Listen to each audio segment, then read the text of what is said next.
அறிவோம்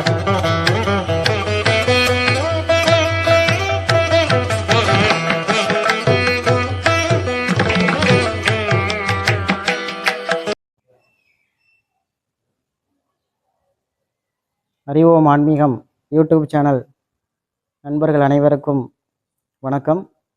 இன்றைக்கி நாம் எங்கே வந்திருக்கோம்னா, திருவாரூர் மாவட்டம் கீழகாவாதுகுடி என்ற கிராமத்திலே எழுந்தருளி இருக்கக்கூடிய அருள்மிகு வராகியம்மன் ஆலயத்தில் நாம் இருக்கோம். இந்த வராகியம்மன் க்ஷேத்திரம் ரொம்ப விசேஷமான ஒரு க்ஷேத்திரம். ஒவ்வொரு வருடமும் ஆனி மாதம் வரக்கூடிய ஆஷாட நவராத்திரியிலே 10 நாட்கள் கொடியேற்றத்துடன் கேரள தாந்திரீக முறைப்படி பூஜைகள் செய்யப்பட்டு விழா நடைபெறக்கூடிய ஒரு விசேஷமான ஒரு க்ஷேத்திரம் இந்த கோவில். இந்த கோயிலிலே கேரள தாந்திரீக முறைப்படி இங்கே இருக்கக்கூடிய தெய்வங்களுக்கெல்லாம் பூஜை செய்யப்படுகிறது. அதனால் இந்த க்ஷேத்திரத்தில் இருக்கிற வராகியம்மன் ரொம்ப சக்தியோடு திகழ்கிறாங்க. இந்த ஆலயத்தில் முன்னாடி நம்ம பார்க்க போகிறது துவாரபாலகிகளாக இந்த பக்கம் சொப்பன வராகி லகு வராகின்னு 2 பக்கமும் 2 துவார சக்திகள் இருக்காங்க.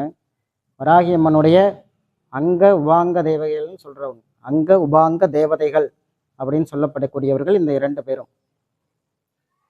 யாருன்னா சொப்ன வராகி, லகு வராகி, இந்த 2 பேர். இவங்க 2 பேரையும் நமஸ்காரம் பண்ணிட்டு நம்ம உள்ளே போகிறோம். அடுத்ததாக இந்த திரை இருக்கு இல்லையா, இந்த வராகியம்மனுடைய இந்த திரையில இருக்கக்கூடிய சக்திக்கு பேர் திரஸ்கரணி அப்படின்னு பேர். இவங்க வராகியம்பாளுடைய பிரத்யங்க தேவதை அப்படின்னு அழைக்கப்படுகிறார்கள். இவங்களுக்கு பேர் திரஸ்கரணி. திரஸ்கரணம்னா மறைப்பு அப்படின்னு அர்த்தம். திரஸ்கரணி அப்படின்னா மறைக்கக்கூடிய ஒரு தேவதை. வராகியை மறைச்சிருக்கக்கூடிய தேவதை இந்த திரையில இருக்கிறதாக இங்கு வழிபாடு செய்யப்படுகிறது. இந்த வீடியோவை பார்த்துக்கிட்டு இருக்கிற நீங்கள் எல்லாம் ரொம்ப பாக்கியசாலிகள். வராகியம்மனுடைய அருள் இருந்தால் மட்டும்தான் இந்த வீடியோ உங்களால் பார்க்க முடியும். இப்போது வராகியம்மனை திறந்து மூலஸ்தானத்தில் இருக்கக்கூடிய வராகியம்மாவை எல்லாருக்கும் காட்டுறோம். மூலஸ்தானத்தில் இருக்கக்கூடிய தெய்வங்களை கேரளத்தில் எந்த கோயில்லையும் காட்ட மாட்டாங்க. இங்கே பக்தர்களுடைய அன்புக்காகவும் எல்லாரும் அம்மாவை தெரிஞ்சுக்கணும் அப்படிங்கிறதுக்காக அம்மாவை இன்னைக்கு காட்டுறோம். எல்லாரும் பார்த்து இந்த வராகியம்பாளுடைய பெருமையை தெரிந்து கொள்ள வேண்டும்.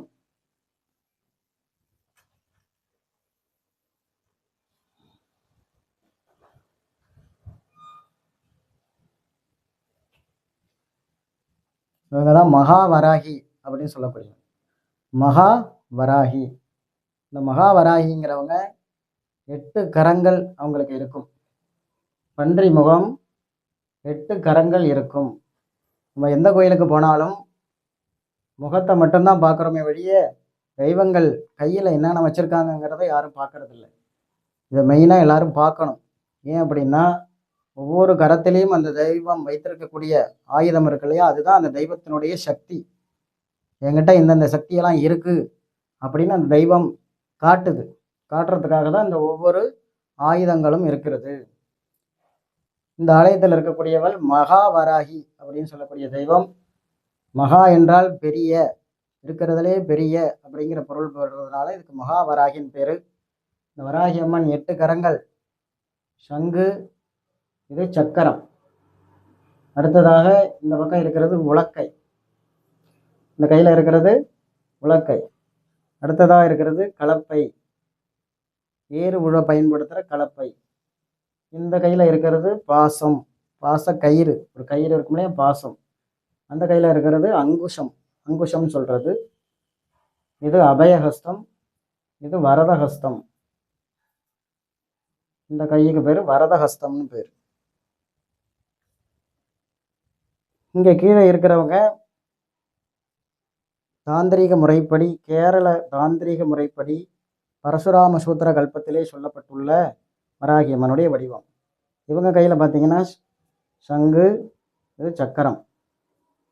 இங்கே பார்த்தீங்கன்னா வாள், இது கேடயம். இது உலக்கை, இது கலப்பை. இது அபயம், இது வரதம். வலக்காலை மடித்து இடது காலை தொங்க விட்டு, இது தாமரை பீடம். தாமரை பீடத்தில் உட்காந்துருக்காங்க. பத்ம பீடம்னு சொல்லுவாங்க. அந்த பத்ம பீடத்தில் உட்காந்துருக்காங்க.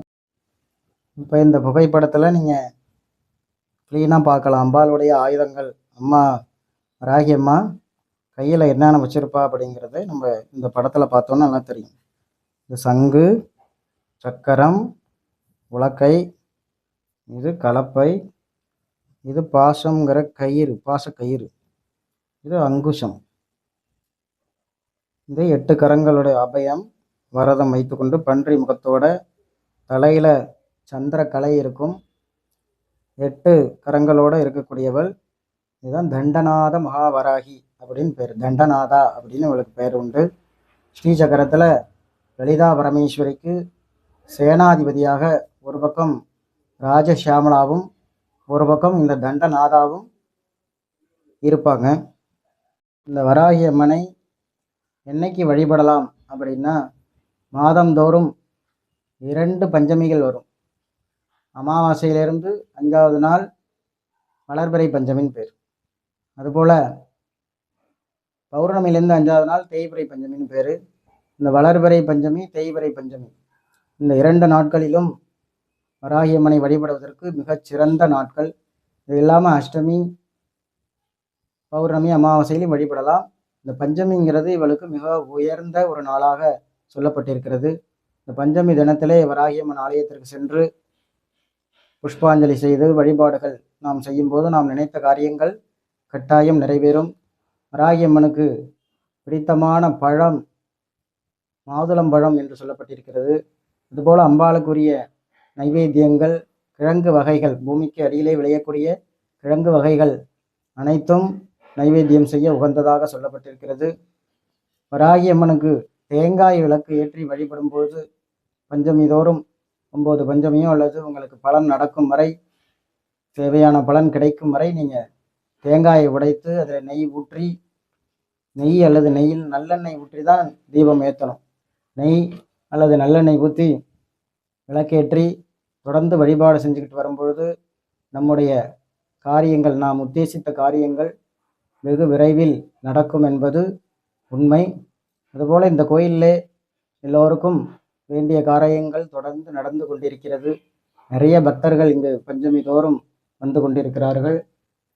வராகியிலே லகு வராகி, சொப்பன வராகி, திரஸ்கரணி இந்த 3 தெய்வங்களுக்கு அப்புறம் இருக்கக்கூடியவள் தான் இந்த மகாவராகி.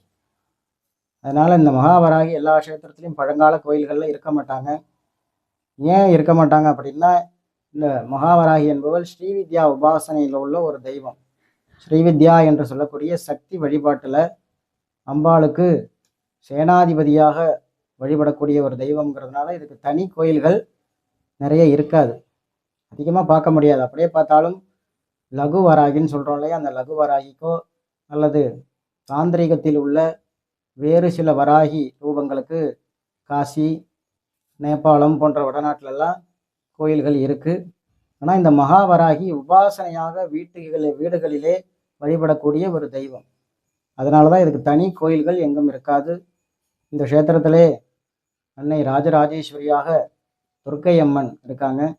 அவங்களுக்கு சேனாதிபதியாக இந்த வராகி அம்பாள் இந்த ஆலயத்திலே எழுந்தருளி இருக்கிறாள். பஞ்சமி தோறும் இந்த அம்பாளுக்கு சிறப்பு வழிபாடுகள் நடைபெற்று கொண்டிருக்கிறது.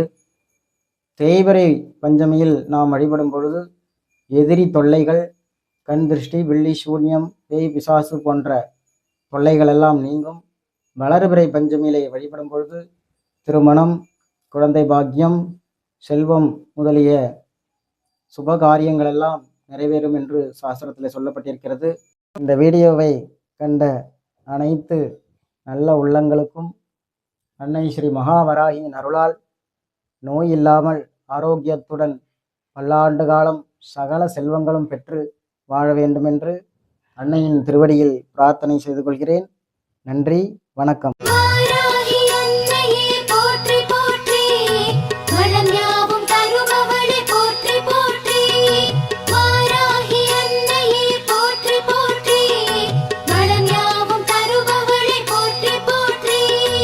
அம்மையே வாராகி போற்றி, ஆதியே சூலியே போற்றி, இன்னல்களை தீர்ப்பவளை போற்றி, ஈடில்ல நாயகி போற்றி, உமையவளை சக்தியே போற்றி ஊழ்வினை தீர்ப்பவளை போற்றி என் குல தெய்வமே போற்றி ஏகாந்த நாயகி போற்றி ஐயம் தீர்ப்பவளை